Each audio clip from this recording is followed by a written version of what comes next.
Would you start talking about drugs and stuff? I don't have much to contribute. Why not? Well, that's so in your wheelhouse. Like, oh my God, let's talk about cortisol. And I'm like, yeah, man. I was gonna I say know what drugs. cortisone is. You know what cortisol is? Well, yeah, but not to the degree you do. Norepinephrine, adrenaline. Gesundheit. Yeah. See, I gotta start writing stuff down because there was something that I was gonna say and I can't remember. I'm like, Maybe we I'm should gonna save it. I'm gonna save it for the podcast. maybe we should change the title of the podcast to There was something I was gonna say. And And I'm we just torn. and I'm torn. Those are my two things. That could be our side hustle or our side gig one where I'm torn as just little bits of info that related to the main podcast. Yeah, Hello, how are you today? I'm good. See, and there was another thing about successful ADHD marriages. And I've also forgotten that. I don't have if that doesn't summarize our ADHD fueled marriage, I don't know what will. Oh my gosh, I've been holding on to it for like a week. Write it down, woman. Write it I down. know. And then today there was something else that I I can just gotta see bring up. 7 stacks of post-it notes that could be used for random thoughts. No, I know. And I don't see the post-it note that you It's supposedly here. have put on my desk. It's here. There's no post-it note. Well, it's here. I don't see it. So sorry to your credit score. Yeah, whatever. It's all good. I guess our mortgage is okay. It's secured, so we don't have to worry about our credit score. That's not anything to do with it. It's the corporate card number. So But it's on your name. good, It's on your good name. luck with It's on your name though. yeah, good luck with your credit score. My credit score is in the tank because ADHD. See, brilliant in certain things. I know cortisol and But epinephrine. what a coincidence, because that's going to come in later. I know. Yeah, you're amazing at so many things, but adulting is not it. Not even a little bit. Nothing in adulting. Like Maya was gonna take the dog to the vet the other day. I'm like, Do you know where our vet is? I think so. Okay. I'd find a vet. If there was an emergency, I'd find a vet. Just any vet. Well, What that sounds like it'd be like some dude in a van with vet written on the side. You're like, take our dogs. but yeah, like I've even the children, I'm like, yeah, They're still we'll wait them. alive. We'll wait tomorrow to Still take alive. them to ER. They're really good at self-diagnosing. Like they'll come to us and be like, hey, this is enough. I gotta go. And we're like, okay, let's go. They don't muck about.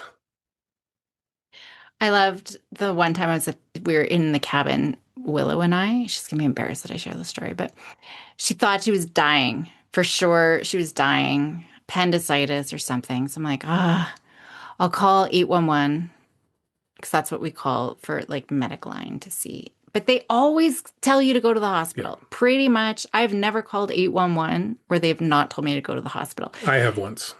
Oh, really? Yeah, when she ate the Rub A535. Oh, 8535. After the nurse stopped laughing, she said there was no need to take her unless it got more severe. Otherwise, just enjoy the minty fresh breath and minty fresh toots. Scratching at her tongue and then rubbed her eyes and then her eyes watering and now her eyes in pain. Oh my gosh. The nurse was killing herself laughing. But yeah, so we thought and I'm like humming and hum, like it's a 2-hour drive to get to the hospital. It ended up being period cramps. She started her period for the first time. See, didn't take her to the hospital. But boy, if something else was more wrong, Basically, we're dodging bullets. I would have felt really bad. Yeah. So would she. I didn't feel too concerned. I mean, I'm not a medical doctor, granted, but I was not too concerned. I didn't see a lot of other symptoms. One day it's going to bite me in the butt, though. But yeah, no, the point is not great at adulting. You get by, though. You have an enabler for a husband. But there is something about what makes successful marriages. In ADHD.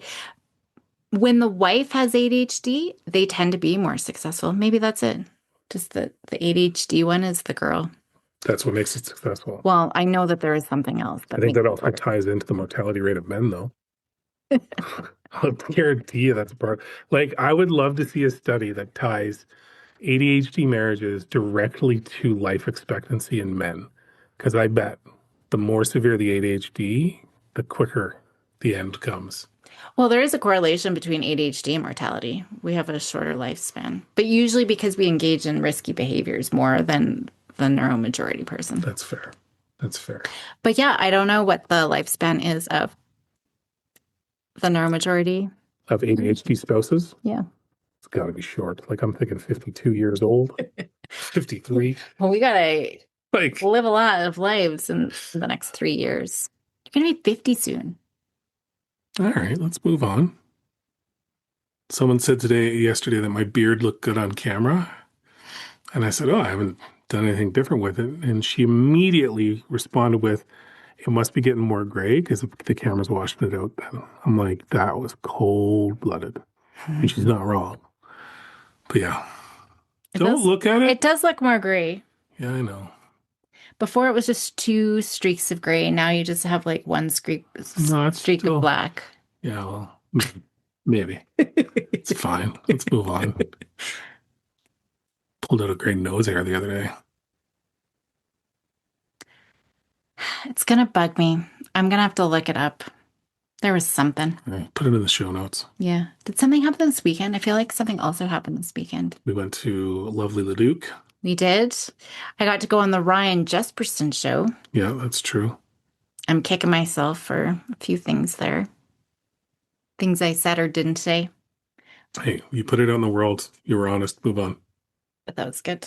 Yeah. Ringette tournament.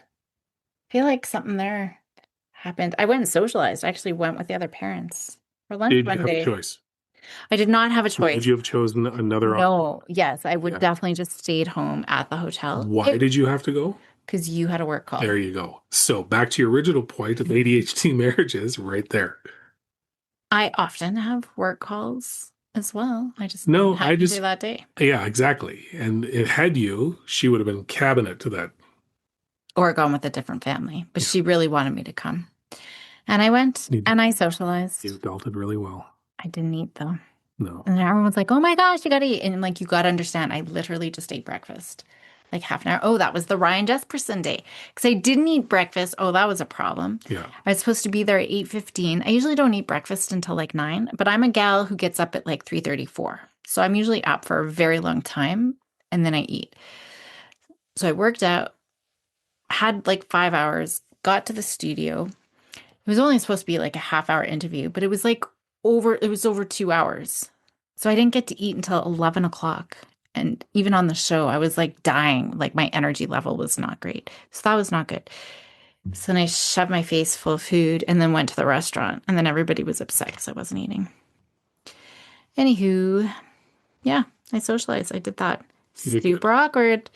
I was awkward again, but that's okay. That's fine. Was it as awkward as previous examples? No. So you're good. You're learning. No. I am learning. Yeah. Did you tell everybody else that you were a trained killer?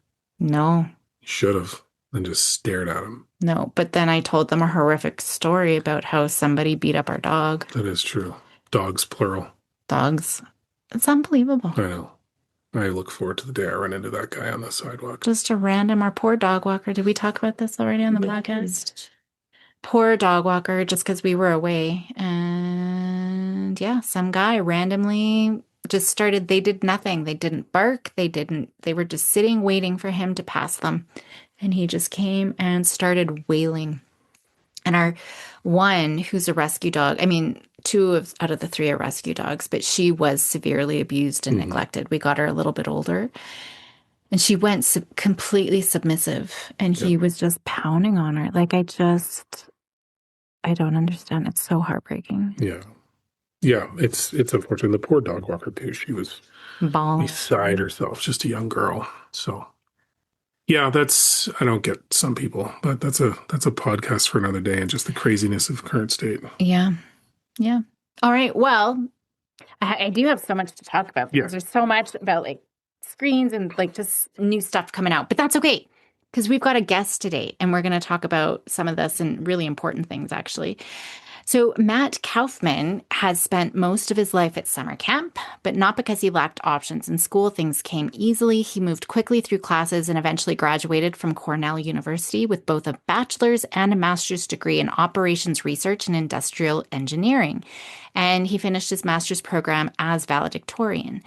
Camp was very different. He was the quiet kid who had to push himself to talk to people, try things that felt uncomfortable, which we know is always so important and builds our resilience. See, he pushed himself and look at how resilient he ended up becoming. And he worked through everyday conflicts in a place where no one cared about grades. That early contrast, school rewarding his mind and camp reshaping his whole self, never left him. And he's here to join us today to talk about a couple of his books, but significantly talking about the different chemicals that help, they really drive all of our success and all the things that we want for our kids in terms of happiness and connection and motivation and prioritization and goal setting, like Yeah, all of those things that we want for our kids. We kind of talk about that and the foundation that we can start building in the home. sounds great. Hope you enjoy. Well, Matt, thanks so much for joining us on the show today. Thanks so much for having me. Why don't we start off with having you introduce yourself for the people who are listening right now? Sure. My name is Matt Kaufman. I am a summer camp director and an author. So I've spent pretty much my entire life, ever since I was 4 years old, attending summer camp every summer. And I've been fortunate that that's been the backdrop of my life. I started as a camper, became a counselor, went on to a division leader, administrator, and now I'm fortunate to be a director at the camp I grew up at. And I've also written two books, both in the summer camp orbit. You would say one is called the Summer Camp MBA, which is a training guide for young staff between the ages of 16 and 21. And the other is the Campfire Effect, which just came out, which is about how to create a sense of belonging in your summer camp, in your organization, in your life, and in your family. Well, that's fascinating. I would love to talk a little bit about that. Just, I forgot to ask you, where are you from? Where are you located? Uh, I'm I live in New Jersey, but don't Okay. judge me. As I consider I grew up in New York, so I'm right at the border of New York and New Jersey, and my camp serves New Jersey, New York, and Manhattan as well. So a lot of kids from the city that come out. Very Okay. cool. Because this whole camp idea just fascinates me. We're in Canada and we watch these movies all the time where kids go off, well, even like the Parent Trap, Oh, yeah. right? Even from growing up from a young age. I mean, all these movies where kids go off for the whole summer. I mean, that's just unheard of up here. We don't do that. Hey, Yeah, there's ones that you Oh, can go with that maybe it's a week or two, maybe. maybe. But it's typical, it's a shorter kind of stint here for sure.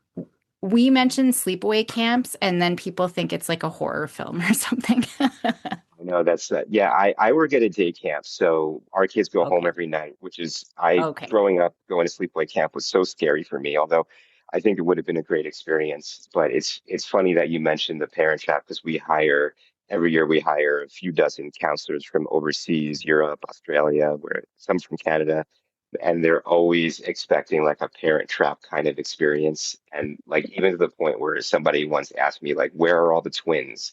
They wanted to know where all the twins were. But yeah, it's very interesting. Most of the world doesn't understand summer camp. It's a very kind of Northeast America kind of thing, and it's one of, I think, America's great inventions. We don't have a lot to our name. We have jazz music, we have baseball, and I think we have summer camp, and that's probably all we have to our credit.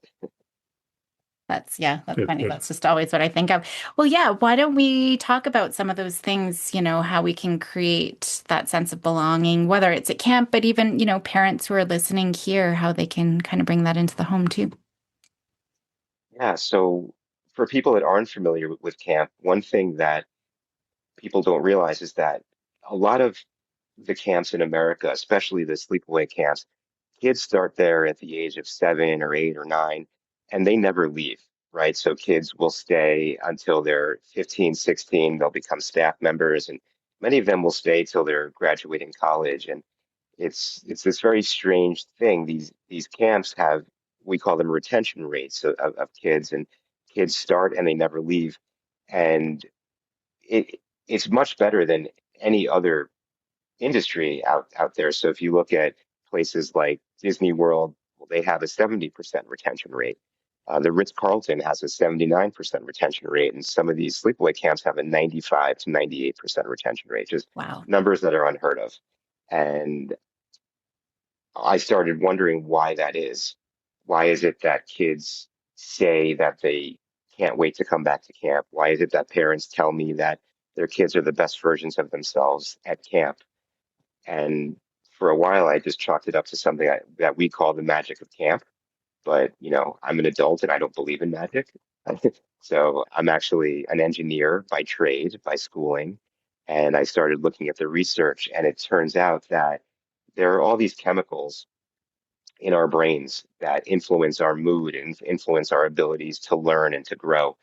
And camp, sort of by accident, I imagine, over the past century, has evolved to stimulate these chemicals in the right order and in the right mix to create an environment for people to grow and to thrive and to feel good about themselves. So there's a lot to unpack there, but there's five chemicals, and those chemicals are oxytocin, dopamine, cortisol, serotonin, and endorphins. And it's like sort of a five-step process.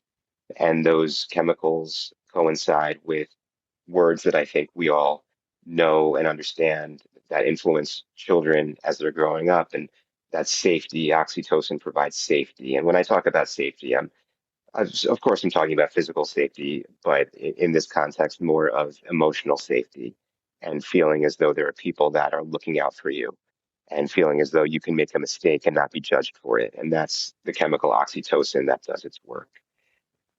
We move on to dopamine. And dopamine gets a bad rap, I think, because of social media and, of course, other substances. But dopamine is really a chemical that spikes when we see a goal that we want to achieve. It's like the pursuit, the enjoyment of the pursuit. And we're familiar with dopamine from negative aspects. But when you do something worthwhile, you also get a spike in dopamine. And then there's cortisol, which is the stress chemical. We think of that negatively as well. But cortisol is really a chemical that surges through your body to get you ready for something. And it definitely feels stressful. We all know that feeling, but we don't achieve anything unless we put ourselves in situations that are slightly uncomfortable. And at camp, we put ourselves in those situations all the time, but we're feeling safe from oxytocin, and we have something we want to achieve from dopamine. So cortisol is what I like to call managed stress in the camp environment. And then, of course, when we achieve something great, we feel dignity that comes from serotonin, and we have a group of people that we're doing it with, whether it's our friends or our counselors. Those are all rewarding us and giving us a good feeling of serotonin. And all of this can be exhausting, but we have endorphins to sort of mask that exhaustion. And we get endorphins from laughter, from play, and from dancing, from joy. And that gives us sort of the energy to restart the cycle and do something else wonderful. So that's a very long-winded explanation of the five chemicals that we are creating in the right mix at camp. But we can do that anywhere. It's not specific to camp. It can happen in a family, in a school, in a workplace. Hmm. Okay, so which one do we start with? Dealer choice. I always say safety first, so I always try to start with oxytocin, but it's up to you. Ask away. Yeah, that's good. I always talk about we call them six Mississippi hugs. So anytime, we part, I don't know if you've ever read the book Hold On to Your Kids. It's a great book, but they talk about collecting your kids. So every time my children leave, even if they just go to the bathroom, right? We've been separated. Every time they walk into the room, I like yell their name.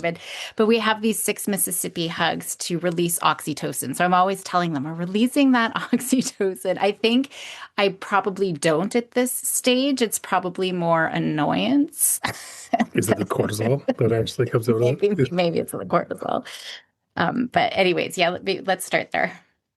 And I think you mentioned that, and part of what you're I mean, hugs in and of themselves release cortisol, of course, but a lot of cortisol, I mean, oxytocin, we're talking about oxytocin, right?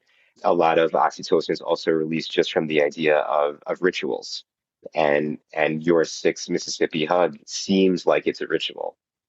And that sense of familiarity and routine is part of the oxytocin release. And if you look at just sort of the history of evolution of humankind, humans have rituals, right? We have rituals to mark all sorts of changes in our lives, and we routinize them, and we have scripts essentially for these rituals, and those release a lot of oxytocin. One one suggestion that I make for parents when you have a child that might be a little bit anxious about leaving to go off to school or to go off wherever they're going, you squeeze their hand 3 times, and it's like a secret message to them that says, "I love you." And that's a little ritual that we can introduce into our lives. And you see when you introduce rituals like that, the oxytocin spikes and the cortisol is countered by that oxytocin. So I like to. I'm a big ritual person. I'm always the guy at camp saying, "Oh, let's make a ritual out of this." I don't know why, but I love rituals. So I'm a big fan of introducing oxytocin in that way into our lives. And that's good. I mean, there is a calming piece. We see it in sports all the time, right? There's a ritual, I think Serena, well, tennis is a great one. There's so much OCD is what it looks like, right? I have to put my thing here exactly in the same spot, my water bottle here.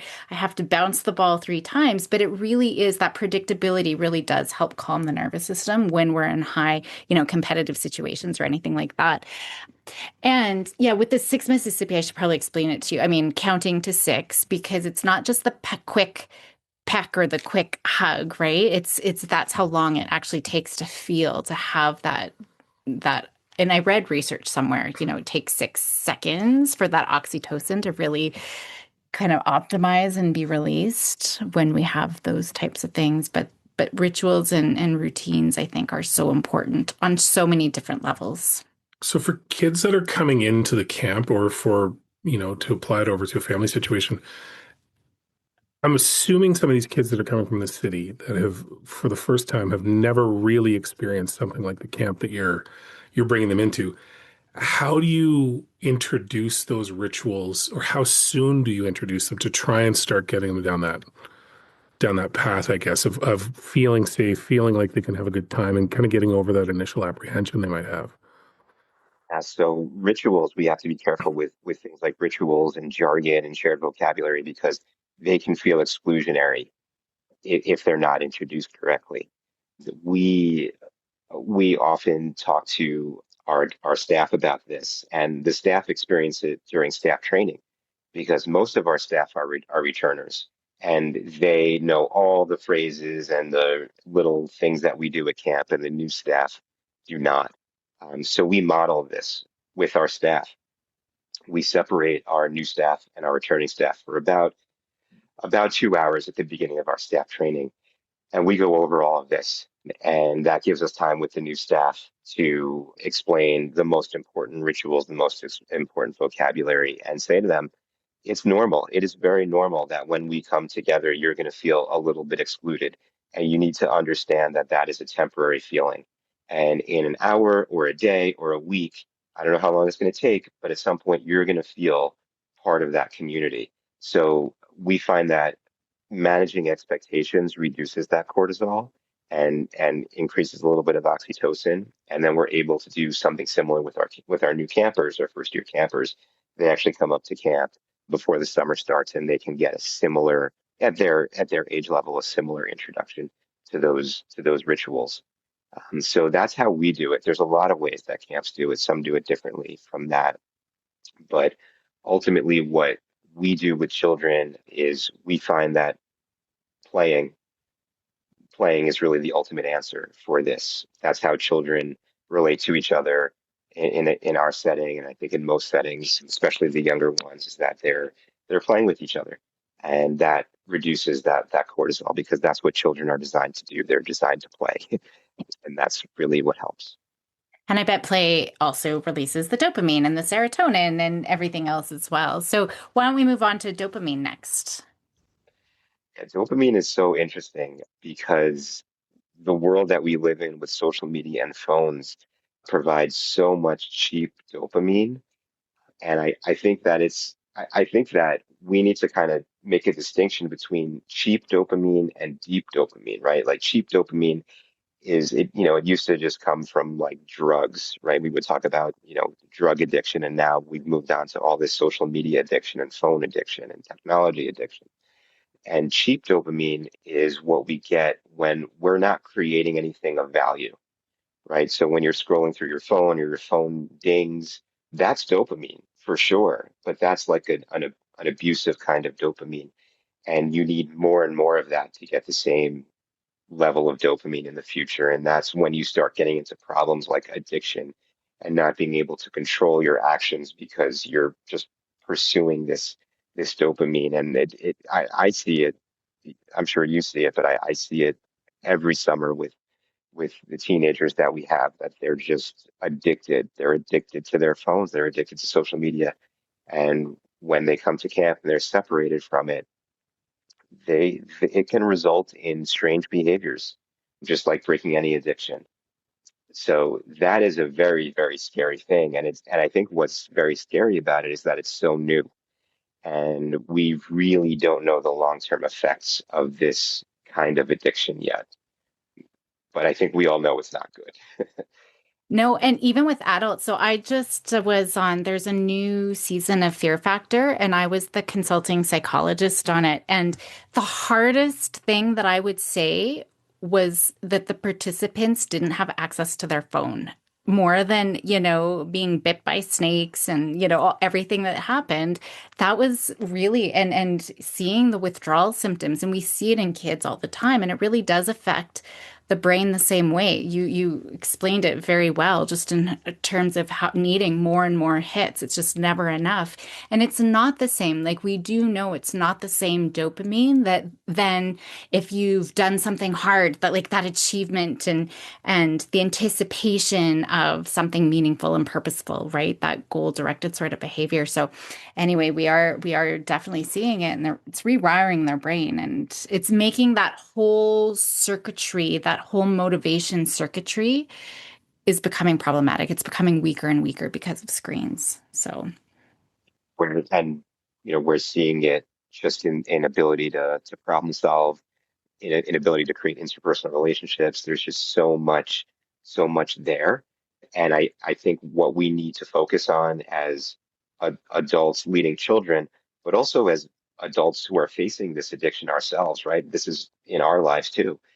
We we do everything we can to create real dopamine, right? Deep dopamine, where you are accomplishing something. The example that I like to use is a swim test, right? We teach kids how to swim, which is a life skill.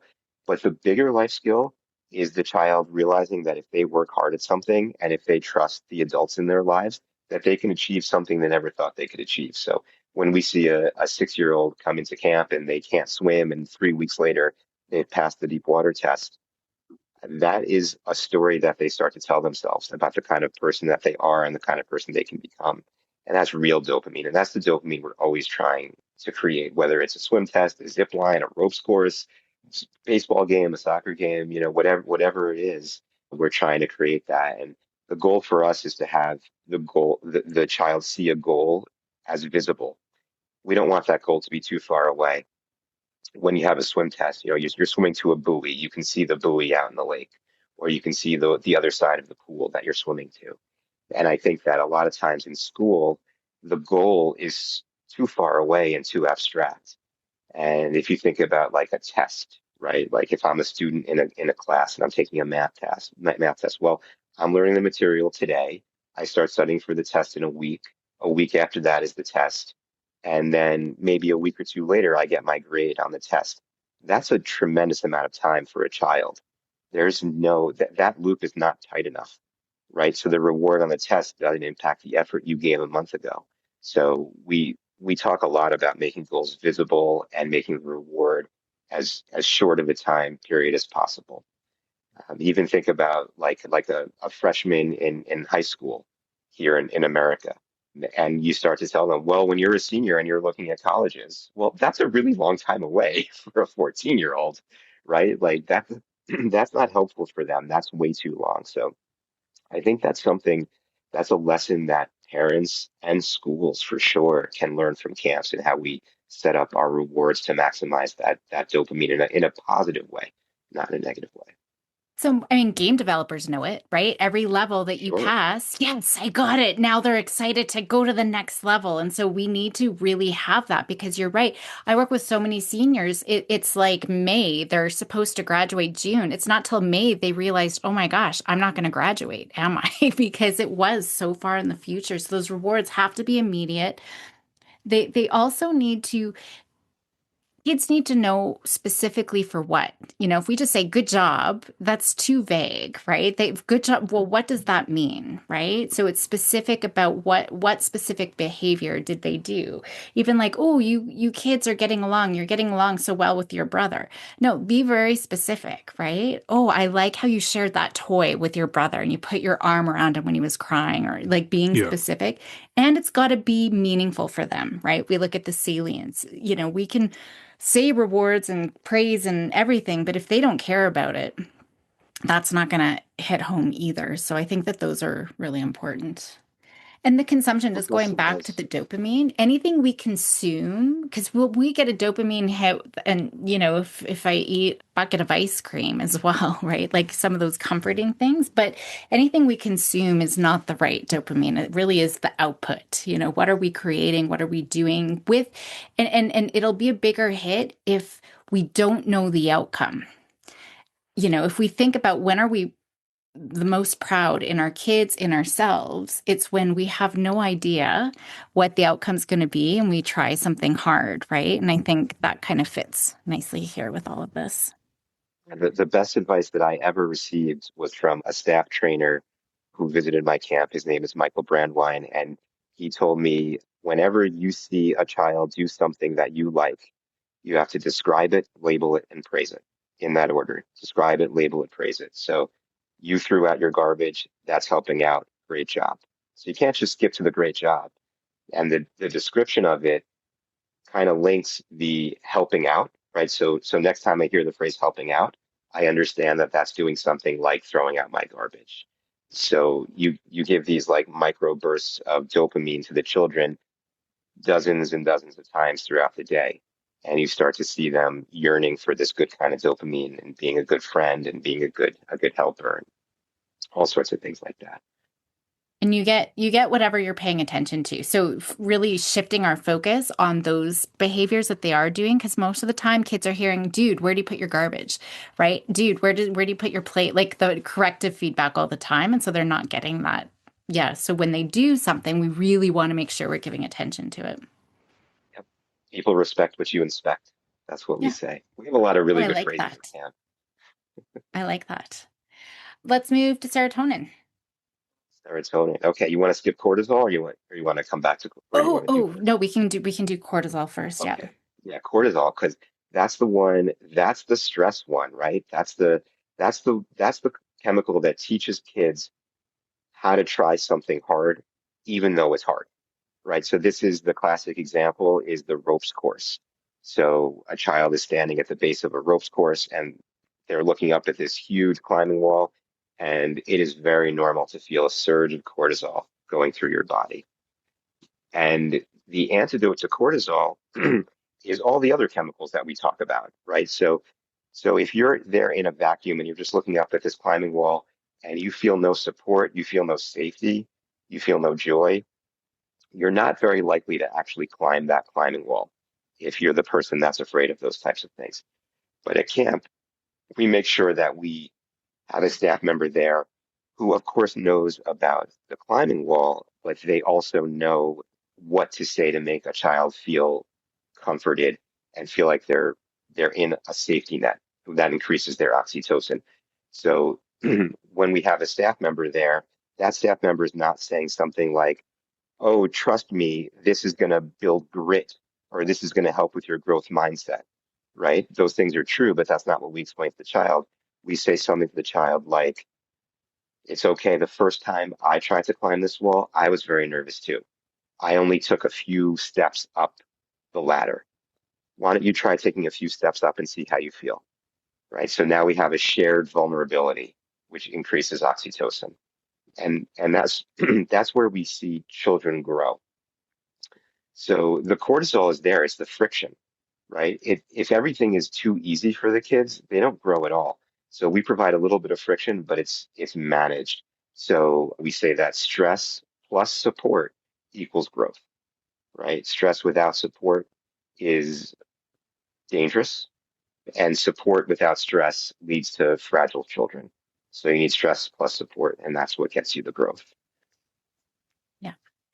And we do like cortisol. So any even unpleasant emotions like frustration, it alerts the brain that something is different. So I got to pay attention, right? So our brain wakes up and that's how we grow and that's how we get better and that's how we learn versus going into autopilot, just like you said, right? We don't grow from easy, we grow from hard and that's part of it because the brain is kind of waking up and yeah, I think that that's really important. And I love that you shared the us sharing our own vulnerabilities because I think we go through life as adults and kids just see us do everything. We're brave, we're perfect at everything, we can do everything, right? And they don't realize that it was a process for us as well, right? And that we and I've had that realization with my girls where they're like, how can you talk in front of all these people and not be scared? I'm like, dude, I'm always scared.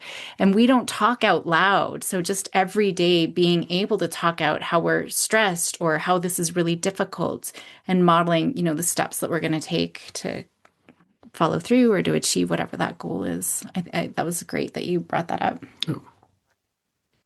And then being vulnerable, I do this all the time because having been a camper at my camp, I've done all the things that they're scared to do. And I was, if you know anything about me, I was very scared to do all of those things. That's just the kind of person I am. And every time you say you make yourself vulnerable to a child, you'll notice that there's this something changes in their face, right? And they look at you and they say some form of, really, you were? I can't believe that, right? And something changes and you can just see it. A wall breaks down. Yeah. Yeah. Great. And I think there too, just, with the lessons that we can bring back to the home is this is really important that we're encouraging our kids to stretch out of our comfort zone. So camp is a great place, but then just in everyday life, right? Having them order their own food at the restaurant or running into the store to get the bag of chips that they want while you wait in the car or, having that difficult conversation. So stretching out of their comfort zone with that support and that validation, those things are definitely important. And not everybody has the ability to send their child to camp, whether it's a time factor, a financial factor, a geographical factor. Camp is not in the cards for every family. I believe me, I wish it were. But the principles of camp can be applied to every family, creating safe spaces, giving kids goals, giving kids opportunities to grow, giving them dignity, refueling with joy, right? These are all things that we can do in our homes. We don't need a lake. We don't need a cabin. We don't need a ropes course. We can do it in our homes. Yeah, which is great. Okay, serotonin now? Serotonin, yeah, Okay. serotonin is the dignity chemical. And we often compare and contrast how kids do at camp versus at school. And parents are the ones that tell us so often that their kids are so happy at camp. They're just there's something about their whole demeanor that changes at camp. And when they're at school, they don't feel that way. And I think a lot of that comes to serotonin because in school, there are very few pathways to be a superstar in school, right? Like you can be the smartest, you can be the best athlete. Some kids choose to be the class clown, which is a whole different story, right? But in camp, there's so many different ways. We have over 60 different activities at camp, and we add in activities for the sole purpose of making kids successful. So the kid that's great at basketball, they're also probably really good at hockey and soccer, right? But then we add in chess and we add in science and we add in drama, we add in dance. We have karaoke competitions, right? Like we have all these different ways for kids to show their talents. And then of course we have other ways too. We recognize children for helping out a friend, right? For cleaning the bunk, for being the one that hustles when they run down to first base. There's all these ways to recognize kids. There's all these ways, there's all these paths to dignity. And I think that schools and families and workplaces, we need to do a better job in general in life of recognizing everyone's individual talents. Everyone has something special about them. We shouldn't just recognize the ones that are the most easily seen, Mhm. right? Yeah. And any tips for parents in just in terms of how they can bring that in the home environment? I think it's just a matter of looking for it. I remember when I was a counselor many years ago, I had one child in my group who, w was kind of suffering from this, like feeling left out, feeling that they weren't great at anything. And this was just a wonderful kid. I really liked him, but he was more of like on the adult level than on the child level, so he wasn't really matching up. And I remember spending like a whole day just trying to figure out what can I praise this child for? What can I recognize him for? And he told me a story, and in the story he made the sound of a pig, like an oink. And it was really good. Like it really sounded like a pig. And I was like, oh my gosh, this is crazy. So the next day I set up an animal sound competition in the group. And I just made it like this is what we're doing. We're doing an animal sound competition. Everyone picked an animal and made the sound. And of course, this young man won that competition, and he got to stand up in front of the group because he won this, whatever award I made up on that day. And it changed him, right? Like he was recognized for something. He'd gone through his whole life never really standing out for anything. But you have to look for it. They don't always just appear. It's not easy. You have to be creative. And that was probably one of the more creative ways that I found to recognize a child. That's amazing, though. That's amazing. That's awesome. Yeah, that's very cool. Norepinephrine, I think is the last one. Endorphins. Yes. Endorphins. Exactly. So camp is exhausting. And I can tell you that as a person who's worked in camp my whole life, I wake up at 5 o'clock in the morning. I'm outside in the blazing sun for about 12 hours a day. I don't get home until 9 o'clock at night, usually. Scarf down some dinner, go to sleep, do it all again the same day. And there's no way that my body should be able to handle that for 8 weeks in the summer. But we do it, we all do it. And the reason is because of endorphins, right? And endorphins are these chemicals that, similar to morphine structurally, and they came about because we as human beings used to run to chase our food, right? We used to chase a deer for miles and miles and miles. And endorphins masked that pain so that we could keep going and eventually get this deer. So they come about from physical exertion, from laughter, from joy, from play, things like that. And at camp, we're playing a lot. We're running around a lot. We're joking a lot. We're dancing a lot. We're singing a lot. And that builds endorphins in our bodies, which gives us the fuel, the energy to actually start the next day and do all this crazy stuff all over again. So it's not just about playing a soccer game. Yes, that provides endorphins, but it's about being silly and laughing. And in our dining hall, we're doing silly parades, we're doing silly dances, and that just gives us the energy to keep going. And the fact that we're doing it with people that we love is really just a bonus on top of it. Hmm. And I know that, even just looking at challenges too, the challenge response, there is more like adrenaline versus cortisol to give us the energy that we need to go and do those hard things. But just bring it back home. I mean, we will sometimes do little dance parties. I'm silly. Well, we're both silly all the time. I probably am a little bit more silly Yeah, I than don't think I'm the sillier of the two, but yeah, yeah, yeah. I'm pretty I'll silly. go along. But I think that's important. I Yeah. forget that I'm my age. I forget that I'm almost 50. Well, I think the way My girls even say, Mom, you are a 50-year-old woman. acted. Active, yeah. I think one of the things that seems to be consistent through most of what you're talking about is just creating opportunities for joy, right? Creating like a lot of the examples are setting up the kids or setting up the family or setting up individuals to experience at the end of whatever it is some sense of joy, right? Through the silliness, through the challenges that they might not be able to do, but they end up getting to do it through the praise. Like that seems to be a common theme through a lot of this. But I don't think that that's the No, goal, no, like no, the no, outcome no, that no. I it don't. just It just happens to happens like be. that. Yeah. Yeah, yeah. That's just a theme. Like it's not Yeah. that that's what you're going for, but a lot of these things all end up in the same spot if done properly, right? There is that Sure, ability to look back on it positively. Yeah. sure. The word that I try to use is intentionality, right? These Mhm. things don't just happen by accident. You have to plan them. You have to think about them. And it's not easy. And I think that's something that when I was writing the book, I was hoping for an easy solution, right? Because everyone wants the easy answer for how to make everyone feel like they belong. And it makes sense to me that there's no easy answers in life, right? All the easy answers have been figured out and we already know them. This is not easy, right? Finding, if you're a parent with a child and you want to create a safety ritual for them, something you can do every night before bed so that they feel like this is their home, this is where they belong. It doesn't just pop into your head. For most people, it does. Some people are just really good at this stuff and very creative, but for most people, it doesn't just pop into your head. You need to sit down and think about it. You may need to read a book or watch a TV show and have something spur in your head and then write it down and then tweak it because you're not going to get it right the first time. And that can be frustrating. So what I always tell people is don't try to do everything all at once. Pick something, let it breathe, tweak it, make it a little bit better, see how it goes for a week or two, and it'll evolve into something that works for you, and then try something else after that. But if you sort of try everything all at once, that's just not going to work. Yeah. Yeah.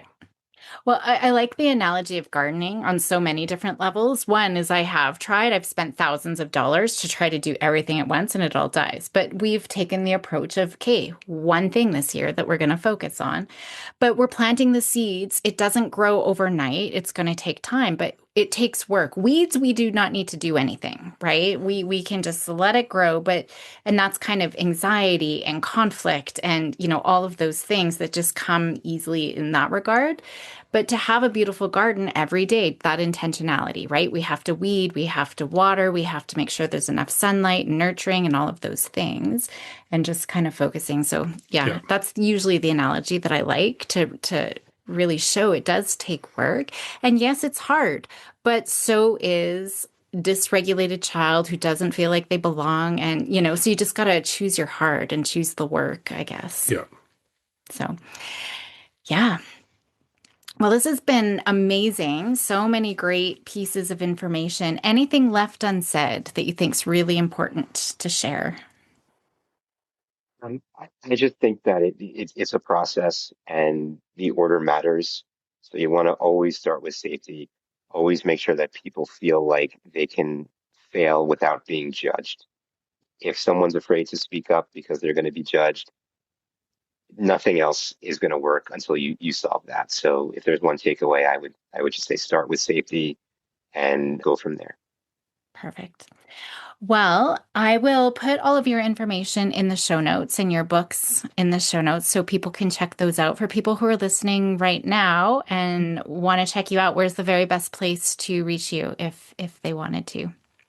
You can find the Campfire Effect on Amazon, or you can visit me on my website, which is ilove.camp, www.ilove.camp, and say hello. And I'd be happy to talk to you about anything you'd like. Amazing. Awesome. Thanks so Matt, much. thanks for coming. Great to be here. Thank you, guys.